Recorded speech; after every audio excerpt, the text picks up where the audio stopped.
Fajar dan Nuri, pasangan suami istri yang penuh semangat, memulai usaha toko sembako di desa mereka dengan harapan besar.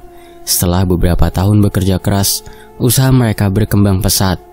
Toko sembako mereka dikenal menyediakan barang berkualitas dengan harga terjangkau, dan pelanggan pun semakin banyak. Tetangga dan rekan usaha awalnya menganggap kesuksesan mereka sebagai buah dari kerja keras dan ketekunan. Namun, seiring berjalannya waktu, beberapa pesaing mulai merasa terancam.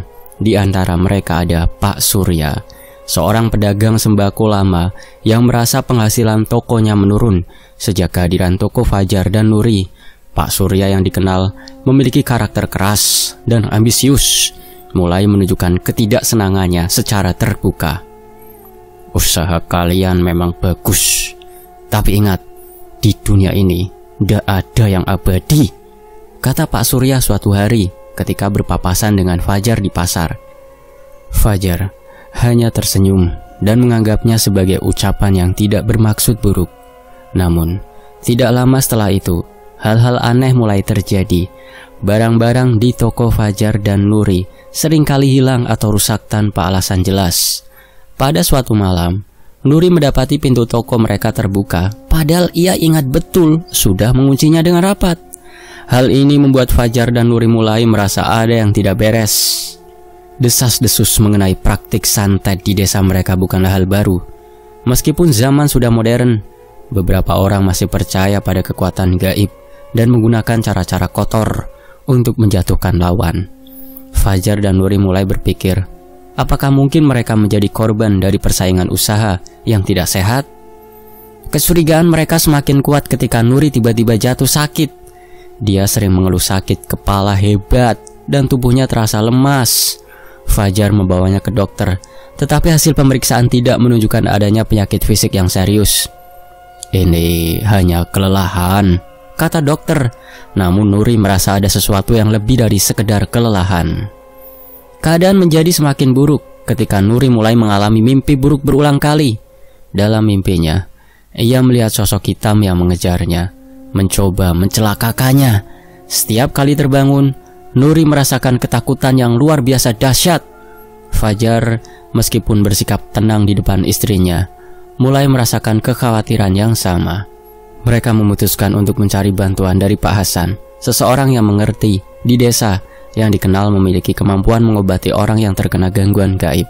Setelah mendengarkan cerita mereka, Pak Hasan tampak serius, berkata, "Ini bukan hal yang bisa diabaikan. Saya rasa ada yang mencoba mengganggu kalian dengan cara-cara gaib," katanya. Pak Hasan menyarankan mereka untuk melakukan ritual pembersihan, sebuah proses pengobatan dengan memakai jampi-jampi.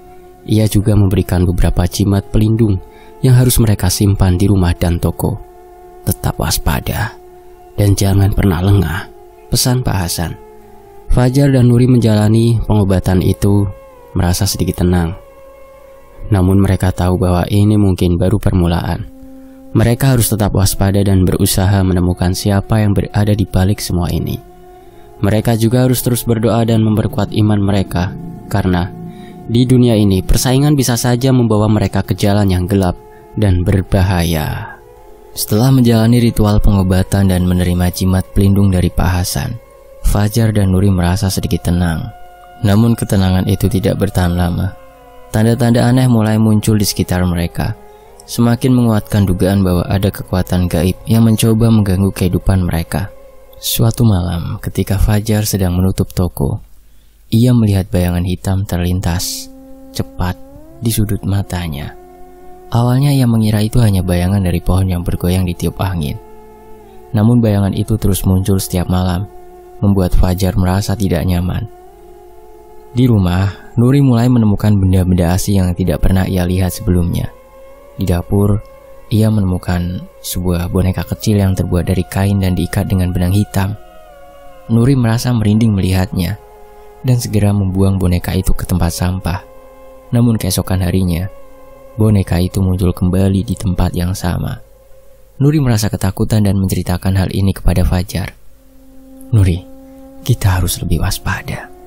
Sepertinya ada yang mencoba mengirimkan sesuatu kepada kita," kata Fajar dengan wajah serius. Tidak hanya itu, pelanggan mereka juga mulai melaporkan kejadian aneh. Beberapa dari mereka mengaku melihat sosok hitam berdiri di luar toko saat malam hari. Beberapa barang dagangan di toko juga ditemukan dalam keadaan rusak atau berpindah tempat tanpa alasan yang jelas.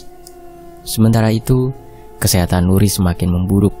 Ia sering merasa lemas dan pusing, dan seringkali terbangun di tengah malam dengan perasaan ketakutan. Dalam tidurnya, Nuri sering bermimpi buruk tentang sosok hitam yang mengejarnya. Fajar merasa sangat khawatir melihat kondisi istrinya yang semakin memburuk. Mereka memutuskan untuk meminta bantuan lebih lanjut dari Pak Hasan. Setelah mendengar cerita mereka, Pak Hasan memberikan mereka beberapa doa tambahan dan menyarankan untuk lebih sering membaca ayat-ayat Al-Quran di rumah dan di toko. Jangan pernah meremehkan kekuatan doa. Terus berdoa dan minta perlindungan dari Allah, kata Pak Hasan. Namun meskipun mereka terus berdoa dan mengikuti saran dari Pak Hasan, tanda-tanda aneh itu tidak berhenti. Malahan gangguan tersebut semakin menjadi-jadi. Suatu malam, Nuri terbangun dan melihat bayangan hitam berdiri di sudut kamar mereka. Bayangan itu tampak mengawasinya dengan tatapan yang menakutkan. Nuri berteriak dan Fajar segera terbangun. Namun bayangan itu menghilang begitu saja. Ketakutan dan kecemasan terus menghantui Fajar dan Nuri. Mereka mulai merasa lelah dengan situasi yang tidak kunjung membaik. Nuri bahkan mulai berpikir untuk menutup toko dan pindah ke tempat lain. Namun, Fajar tidak ingin menyerah begitu saja. Kita tidak boleh lari dari masalah ini. Kita harus mencari tahu siapa yang melakukan semua ini dan menghentikannya, kata Fajar dengan tekad kuat. Mereka memutuskan untuk mencari informasi lebih lanjut tentang pesaing mereka, terutama Pak Surya. Fajar mengingat ucapan Pak Surya yang aneh beberapa waktu lalu dan merasa bahwa ada sesuatu yang disembunyikan olehnya. Mereka berdua mulai menyusun rencana untuk menyelidiki lebih dalam, berharap dapat menemukan petunjuk yang dapat mengungkap siapa di balik semua gangguan ini. Ketika mereka mulai menggali lebih dalam, mereka menyadari bahwa mereka mungkin sedang berhadapan dengan kekuatan yang jauh lebih besar dan lebih gelap daripada yang pernah mereka bayangkan. Persaingan usaha ternyata bisa membawa mereka ke dalam dunia yang penuh dengan misteri dan kegelapan, dan mereka harus bersiap menghadapi segala kemungkinan untuk melindungi diri mereka dan usaha yang telah mereka bangun dengan susah payah. Ketakutan dan kecemasan semakin mencengkeram Fajar dan Nuri seiring berjalannya waktu. Mereka merasa bahwa mereka tidak bisa mengatasi masalah ini sendirian. Setelah berdiskusi panjang, mereka memutuskan untuk mencari pertolongan dari orang-orang yang lebih berpengalaman dalam menghadapi hal-hal gaib. Salah satu teman Fajar, Dani, pernah bercerita tentang seseorang dukun sakti yang dikenal mampu menangani santet dan gangguan gaib lainnya. Sebut saja namanya Pak Mahmud. Fajar dan Nuri pun sepakat untuk mengunjungi Pak Mahmud di desa sebelah, berharap mendapatkan bantuan untuk mengakhiri teror yang menghantui mereka. Pagi itu mereka berdua berangkat ke desa Pak Mahmud. Perjalanan terasa panjang dan melelahkan, namun mereka tetap bersemangat dengan harapan akan menemukan solusi. Sesampainya di rumah Pak Mahmud, mereka disambut oleh seorang pria tua dengan wajah ramah namun berwibawa. Silahkan masuk, ada yang bisa saya bantu? Tanya Pak Mahmud dengan suara tenang. Fajar dan Nuri menceritakan semua kejadian aneh yang mereka alami. Dari bayangan hitam, boneka misterius, hingga kondisi kesehatan Nuri yang semakin memburuk. Pak Mahmud mendengarkan dengan seksama, sesekali mengangguk, menunjukkan bahwa ia memahami situasi mereka. Ini bukan masalah sepele. Kalian memang sedang menjadi target santet, kata Pak Mahmud akhirnya. Namun, jangan khawatir, kita akan mencari tahu siapa yang bertanggung jawab dan mengembalikan segala gangguan ini kepada pengirimnya. Pak Mahmud mengajak mereka ke ruang prakteknya yang penuh dengan berbagai benda-benda spiritual dan ritual. Ia memulai proses dengan menyalakan dupa dan membaca mantra-mantra dalam bahasa yang tidak dimengerti oleh Fajar dan Nuri. Setelah beberapa saat, Pak Mahmud meminta Nuri untuk duduk di tengah ruangan, sementara ia mengelilinginya dengan menggunakan dupa yang mengepul. Pak Mahmud mengeluarkan sehelai kain hitam, yang di dalamnya terdapat beberapa benda aneh, seperti paku, rambut, dan boneka kecil. Ini adalah media santet yang dikirimkan kepada kalian, jelas Pak Mahmud. Kita harus menghancurkan ini agar pengaruhnya hilang. Ia kemudian membakar benda-benda tersebut di atas api kecil sambil terus melantunkan doa-doa. Asap hitam pekat mengepul dan memenuhi ruangan, membuat Nuri merasa mual dan pusing. Namun Pak Mahmud terus melakukan ritualnya dengan penuh konsentrasi. Setelah selesai, Pak Mahmud memberikan beberapa petunjuk kepada Fajar dan Nuri. Kalian harus membersihkan rumah dan toko dengan air yang telah saya doakan ini. Siramkan saat kau akan membuka toko. Fajar dan Nuri merasa lega setelah ritual tersebut. Mereka pulang dengan membawa air doa dan kertas berisi doa-doa yang harus mereka baca setiap hari. Di rumah mereka mengikuti semua petunjuk Pak Mahmud dengan seksama, berharap gangguan gaib ini segera berakhir. Namun mereka tahu bahwa usaha ini belum selesai. Mereka masih harus mencari tahu siapa yang mengirimkan santet kepada mereka.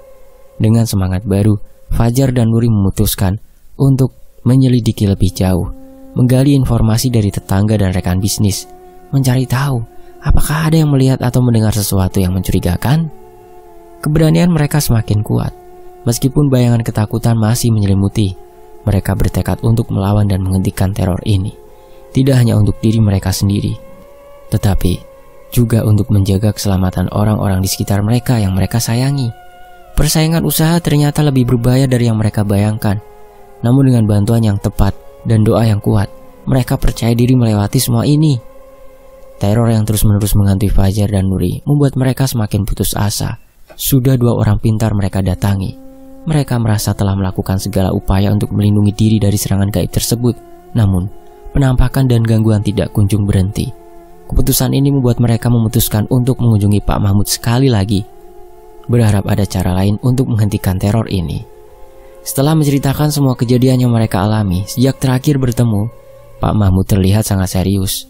Ia mengajak Fajar dan Nuri duduk di ruang praktiknya yang penuh dengan berbagai benda ritual dan kitab-kitab kuno. Gangguan yang kalian alami ini sangat kuat dan berbahaya. Ini bukan hanya sekedar santet biasa.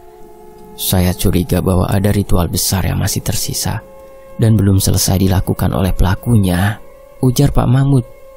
Nuri menatap Pak Mahmud dengan mata penuh harap. Apa yang harus kami lakukan lagi, Pak? Kami tidak bisa hidup dengan ketakutan seperti ini terus-menerus, Pak. Pak Mahmud menghela nafas panjang dan kemudian berkata, ada satu ritual terakhir yang harus kalian lakukan. Ritual ini akan melindungi kalian sepenuhnya, namun membutuhkan keberanian dan ketekunan. Kalian harus siap menghadapi apapun. Fajar dan Nuri mengangguk serempak. Mereka bersedia melakukan apapun demi menghentikan teror ini. Pak Mahmud kemudian memberikan mereka sebuah kantong kecil berisi berbagai bahan ritual, seperti kembang 7 rupa, daun sirih, air suci, dan beberapa jimat pelindung. Ia juga memberikan mereka sebuah kitab doa yang harus dibacakan secara terus-menerus selama ritual berlangsung. Kalian harus melaksanakan ritual ini tepat pada tengah malam, di tempat yang sering muncul penampakan. Bacakan doa-doa dari kitab ini dan bersihkan air suci di sekeliling kalian. Pastikan untuk tidak berhenti sampai ritual selesai, kata Pak Mahmud dengan tegas. Malam itu dengan persiapan yang matang, Fajar dan Nuri memutuskan untuk melakukan ritual di toko mereka, tempat yang sering menjadi sasaran gangguan gaib. Suasana malam yang sunyi menambah kesan mencekam. Mereka mulai menyiapkan semua bahan dan mengikuti instruksi dari Pak Mahmud dengan teliti.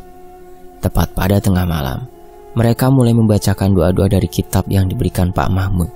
Suara mereka bergema di dalam toko yang hening, hanya disertai oleh suara detak jam dan angin malam yang berembus lembut. Mereka merasakan hawa dingin yang semakin pekat, seakan-akan ada sesuatu yang mengawasi mereka. Saat doa-doa terus dilantunkan, Fajar merasakan kehadiran bayangan hitam di pojok toko. Bayangan itu semakin mendekat. Namun, Fajar dan Nuri tetap melanjutkan doa tanpa henti. Mereka memercikan air suci di sekeliling mereka, berharap perlindungan yang dijanjikan oleh Pak Mahmud. Tiba-tiba, terdengar suara jeritan yang sangat nyaring. Bayangan hitam itu bergerak semakin cepat, seolah-olah ingin menerjang mereka. Namun saat Fajar dan Nuri terus berdoa dengan penuh keyakinan, bayangan itu perlahan-lahan menghilang. Hawa dingin mulai berkurang dan suasana menjadi tenang kembali.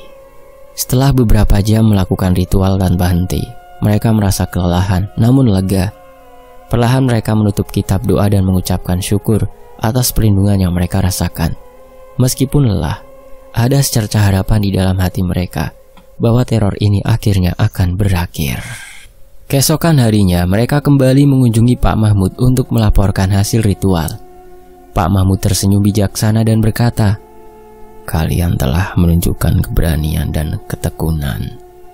Ritual ini adalah langkah terakhir untuk melindungi diri kalian. Namun tetap waspada dan jaga diri. Kadang-kadang musuh kita tidak menyerah dengan mudah." Keesokan harinya, mereka kembali mengunjungi Pak Mahmud untuk melaporkan hasil ritual. Pak Mahmud tersenyum bijaksana dan berkata, "Kalian telah menunjukkan keberanian dan ketekunan. Ritual ini adalah langkah terakhir untuk melindungi diri kalian. Namun tetap waspada dan jaga diri. Kadang-kadang musuh kita tidak menyerah dengan mudah." Fajar dan Nuri mengangguk, merasakan semangat baru. Mereka tahu bahwa jalan masih panjang. Namun dengan pelindungan dan keyakinan yang kuat, mereka yakin bisa menghadapi apapun yang datang. Persaingan usaha yang keras dan teror gaib yang menghantui kini menjadi ujian kekuatan mereka sebagai pasangan dan pengusaha. Semakin dalam mereka menyelidiki, semakin jelas bahwa apa yang dihadapi Fajar dan Nuri bukanlah gangguan biasa. Tanda-tanda kekuatan gaib mulai semakin sering muncul, menambah ketakutan dan kegelisahan mereka. Pada suatu malam, saat Fajar sedang bekerja di ruang tamu yang kini juga berfungsi sebagai kantor sementara, dia mendengar suara gemerisik dari dapur. Pikirannya awalnya menganggap itu hanya angin atau tikus, tapi suara itu semakin keras dan jelas. Rasa penasaran membawa Fajar untuk memeriksa dapur. Ketika Fajar membuka pintu dapur, pandangannya tertuju pada panci yang bergerak sendiri di atas kompor. Tak ada siapa-siapa di sana. Namun panci itu seakan-akan ditarik oleh tangan tak terlihat.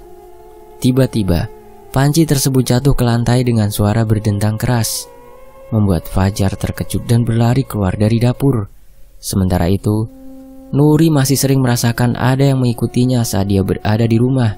Suara langkah kaki samar terdengar setiap kali dia berjalan melewati koridor rumah. Dia juga melihat bayangan hitam di sudut matanya. Namun saat dia berbalik, bayangan itu lenyap begitu saja. Puncaknya adalah saat mereka menemukan jejak kaki berlumpur di dalam rumah mereka. Padahal tidak ada tanda-tanda bahwa ada yang masuk dari luar. Jejak kaki itu bukan milik mereka, karena ukurannya jauh lebih besar dan terlihat mengarah ke dalam. Seakan-akan sesuatu telah masuk ke dalam rumah mereka tanpa diketahui. Pak Mahmud semakin yakin bahwa kekuatan gaib yang mengganggu mereka semakin kuat. Jejak kaki ini bukan milik manusia biasa. Ini adalah tanda bahwa ada makhluk dari alam lain yang telah menyeberang ke dunia kita, kata Pak Mahmud setelah memeriksa jejak kaki tersebut. Nuri menggigil ketakutan, sementara Fajar berusaha menenangkan istrinya. Apa yang harus kita lakukan lagi, Pak?" tanya Fajar dengan cemas. "Kalian harus melaksanakan ritual lagi, yakni ritual penangkal yang lebih kuat. Ini adalah satu-satunya cara untuk melindungi diri dari serangan gaib yang semakin kuat ini," jawab Pak Mahmud tegas. Dengan bimbingan Pak Mahmud, Fajar dan Nuri mulai mempersiapkan ritual penangkal tersebut. Mereka mengumpulkan berbagai bahan seperti daun kelor, kemenyan, dan air suci. Setiap malam mereka melaksanakan ritual tersebut dengan penuh konsentrasi, berharap dapat menghentikan teror yang mereka alami. Namun tanda-tanda kekuatan gaib semakin mengkhawatirkan. Pintu yang terkunci tiba-tiba terbuka sendiri di tengah malam, lampu yang menyala dan mati sendiri, serta suara-suara aneh yang semakin sering terdengar. Bahkan, mereka mulai merasakan hawa dingin yang tidak wajar di dalam rumah. Seakan-akan ada sesuatu yang selalu mengawasi mereka. Salah satu pengalaman paling menakutkan adalah ketika Nuri melihat bayangan hitam besar berdiri di ujung tempat tidurnya. Bayangan itu tidak bergerak, hanya menatapnya dengan mata merah menyala. Nuri berteriak ketakutan, membuat Fajar terbangun dan segera menyalakan lampu. Bayangan itu lenyap seketika, tapi rasa takut itu tetap menghantui mereka. Pak Mahmud menyarankan mereka untuk selalu waspada dan tidak membiarkan rasa takut menguasai diri. "Makhluk gaib itu mendapatkan kekuatannya dari ketakutan kalian. Jangan biarkan mereka menang," katanya memberi semangat. Ketakutan yang dialami Fajar dan Nuri semakin memuncak. Mereka sadar bahwa untuk menghentikan teror ini, mereka perlu menggali lebih dalam tentang asal-usul santet yang menimpa mereka. Dengan bimbingan Pak Mahmud, mereka mulai merencanakan penyelidikan mendalam. Fajar memutuskan untuk mengunjungi beberapa orang pintar terkenal di daerahnya yang lain, dengan harapan menemukan petunjuk tentang siapa yang mungkin mengirim santet. Dia mengunjungi seorang orang pintar tersebut bernama Ki Jono. Fajar pun disambut dengan ramah. "Saya sudah mendengar tentang masalahmu, Fajar," kata Ki Jono sambil mengelus jenggotnya yang putih. "Kita harus melakukan ritual untuk mengetahui siapa yang mengirim santet ini." Ki Jono mempersiapkan sebuah ritual di ruang khusus di rumahnya dengan menggunakan berbagai ramuan dan mantra. Ki Jono memanggil ruh untuk mencari tahu siapa pelaku di balik santet tersebut. Setelah beberapa saat, Ki Jono membuka matanya yang sempat terpejam. "Ada seorang wanita yang merasa iri dan dendam padamu. Dia yang telah mengirim santet ini." Fajar terkejut. Siapa wanita itu, Ki? Apakah Anda bisa memberitahu saya lebih rinci?" Ki Jono mengangguk. "Baiklah, namanya Ratna. Dia adalah mantan rekan bisnismu.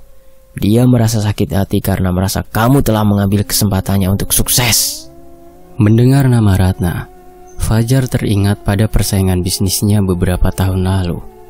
Ratna pernah menjadi rekan bisnisnya, namun kemitraan mereka berakhir dengan konflik.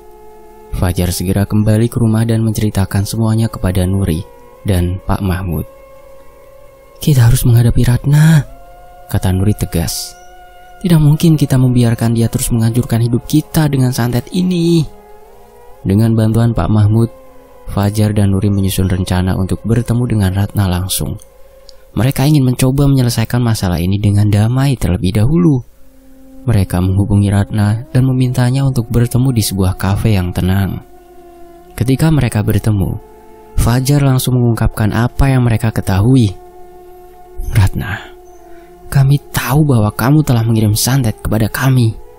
Kami tidak ingin masalah ini berlarut-larut. Bisakah kita menyelesaikannya dengan baik-baik?" Ratna yang awalnya tampak terkejut, tetapi kemudian wajahnya berubah marah. "Kalian tidak tahu apa yang aku alami. Kalian mengambil semua yang seharusnya menjadi milikku." Nuri mencoba menenangkan suasana. "Kami mengerti bahwa kamu merasa dirugikan, Ratna. Tapi kita bisa mencari jalan tengah yang baik untuk semua pihak. Tidak perlu ada yang tersakiti lebih jauh." Setelah berdebatan panjang, Ratna akhirnya setuju untuk menghentikan santetnya. "Baiklah, saya akan menghentikan ini. Tapi ingat, jangan pernah mencoba menghalangi saya lagi." Meskipun pertemuan itu tidak sepenuhnya menyelesaikan masalah, Fajar dan Nuri merasa sedikit lega. Mereka tahu bahwa mereka masih harus berhati-hati, tetapi setidaknya mereka telah membuat langkah awal untuk menghentikan teror yang menimpa mereka. Mereka berjanji untuk tetap waspada dan terus bekerja sama dengan Pak Mahmud untuk melindungi diri dari serangan gaib yang mungkin masih ada di masa depan. Meskipun Ratna telah berjanji untuk menghentikan santet, Fajar dan Nuri merasa bahwa ancaman gaib belum sepenuhnya hilang. Mereka masih merasakan kehadiran sesuatu yang tidak terlihat namun sangat menekan. Ngomong di depannya sih iya mau berhentiin, di belakangnya kan gak tahu. Gejala-gejala aneh seperti suara-suara misterius, bayangan gelap, dan mimpi buruk masih terus mengganggu mereka setiap malam. Merasa bahwa ancaman ini belum benar-benar berakhir, mereka kembali menghubungi Pak Mahmud. Pak Mahmud membawa Fajar dan Nuri ke sebuah tempat yang dianggap suci, sebuah gua yang terletak jauh di dalam hutan. Di sana mereka bertemu dengan seorang spiritualis besar bernama Mbah Surono yang terkenal karena kemampuannya mengusir kekuatan jahat. Dengan rambut panjang yang hampir seluruhnya beruban dan tatapan tajam penuh kebijaksanaan, Mbah Surono segera memahami beratnya masalah yang mereka hadapi. "Kekuatan jahat ini tidak bisa dihentikan hanya dengan permintaan maaf," kata Mbah Surono dengan suara berat. "Kalian harus menghadapi dan mengusirnya sepenuhnya. Ini adalah perlawanan yang akan menguji keberanian dan keteguhan hati kalian." Mbah Surono mempersiapkan sebuah ritual besar di dalam gua. Ia menggambar lingkaran pelindung di lantai gua dengan kapur putih dan menempatkan berbagai jimat serta sesajen di sekelilingnya. Fajar dan Nuri duduk di dalam lingkaran tersebut, sementara Mbah Surono mulai melantunkan doa-doa dalam bahasa kuno. Suara gaib dan getaran aneh mulai memenuhi gua. Tiba-tiba, bayangan gelap muncul dari dinding gua. Sosok tersebut tampak mengerikan, dengan mata merah menyala dan tubuh yang hampir transparan. Bayangan itu mendekati lingkaran pelindung, tetapi tidak bisa masuk karena perlindungan dari jimat dan doa Mbah Surono. "Kekuatan ini sangat kuat," ujar Mbah Surono dengan tegas. "Kalian harus menunjukkan bahwa kalian tidak takut. Tunjukkan bahwa kalian memiliki tekad untuk melindungi diri dan keluarga kalian." Fajar dan Nuri saling menggenggam tangan dengan erat. Dengan hati yang penuh keteguhan mereka mengucapkan niat untuk mengusir kekuatan jahat tersebut. Mbah Surono kemudian mengambil sebuah kendi berisi air suci dan memercikannya ke arah bayangan gelap itu. Teriakan mengerikan terdengar dan bayangan tersebut mulai mundur perlahan. "Tidak cukup hanya mengusirnya," lanjut Mbah Surono. "Kalian harus memutuskan semua hubungan dengan energi negatif ini. Kalian harus membuang semua benda atau apapun yang mungkin menjadi penghubung antara kalian dan kekuatan jahat ini." Setelah ritual selesai, Fajar dan Nuri kembali ke rumah mereka dengan rasa lega. Mereka mulai mencari dan membuang segala benda yang berhubungan dengan masa lalu kelam mereka, termasuk hadiah-hadiah dari Ratna dan barang-barang yang pernah digunakan dalam bisnis yang penuh persaingan itu. Pak Mahmud dan Mbah Surono terus memberikan dukungan dan bimbingan, memastikan bahwa tidak ada lagi pengaruh gaib yang tersisa. Dengan hati-hati, Fajar dan Nuri membersihkan rumah mereka dari segala energi negatif. Dan dalam beberapa hari, suasana di rumah mereka mulai berubah. Tidak ada lagi suara-suara aneh atau bayangan mengerikan. Malam-malam mereka menjadi tenang dan mimpi buruk pun lenyap. Fajar dan Nuri akhirnya bisa tidur nyenyak dan menjalani kehidupan dengan lebih tenang dan penuh harapan. Setelah ritual besar yang dilakukan oleh Mbah Surono dan Pak Mahmud, Fajar dan Nuri merasakan perubahan signifikan dalam kehidupan mereka. Rumah yang tenang dan damai menggantikan rasa takut yang sebelumnya menghantui setiap sudut rumah. Mereka merasa bahwa beban berat yang selama ini mereka tanggung akhirnya terangkat. Dengan kondisi yang membaik, Fajar dan Nuri memutuskan untuk mengarahkan perhatian mereka kembali ke bisnis mereka, fokus usaha. Namun kali ini dengan tekad baru dan semangat yang lebih besar. Mereka mulai menyusun rencana untuk memperbaiki dan mengembangkan usaha mereka dengan cara yang jujur dan adil. Selama beberapa minggu, mereka bekerja keras untuk memperbarui strategi pemasaran, meningkatkan kualitas produk, dan memperluas jaringan pemasok. Nuri mengambil alih tanggung jawab untuk merancang ulang produk mereka, memberikan sentuhan yang lebih segar dan menarik, sementara Fajar fokus pada perbaikan manajemen dan pelayanan pelanggan. Mereka juga memperkenalkan berbagai program promosi dan acara komunitas untuk menarik lebih banyak pelanggan. Selama proses ini, mereka merasa didorong oleh dukungan dari teman-teman dan keluarga yang melihat perubahan positif pada mereka. Sementara Ratna yang sebelumnya telah meminta maaf dan menjauh dari mereka, kembali muncul dengan tawaran kerjasama. Dengan sikap yang jauh lebih baik dan niat yang tulus, Ratna mengajukan proposal untuk sebuah kemitraan bisnis yang akan menguntungkan kedua belah pihak. Fajar dan Nuri merasa ragu. Dengan tolakan yang halus pun, Fajar dan Nuri berusaha untuk menolaknya. Fajar dan Nuri tidak mau kedepannya akan seperti ini lagi, karena tabiat seseorang tidak bisa berubah secara instan. Kita harus selalu waspada dan hati-hati. Kehidupan Fajar dan Nuri memasuki babak baru setelah melewati periode penuh ketegangan dan ancaman gaib. Mereka telah belajar banyak dari pengalaman pahit yang dialami. Usaha mereka yang sempat terpuruk kini bangkit kembali, dan bisnis mereka mengalami perkembangan yang signifikan. Kehidupan pribadi mereka pun semakin harmonis, penuh rasa syukur dan keharmonisan. Tetap, mereka terus melanjutkan hidup dengan sikap yang lebih hati-hati dan lebih berhati-hati dalam setiap tindakan mereka. Dan tentunya, Fajar dan Nuri menjadi lebih dekat dengan Tuhannya. Selesai. Semoga menjadi hikmah pelajaran untuk kita. Demikianlah, saya pamit. Sampai jumpa di kisah lainnya tetap di Tony FS.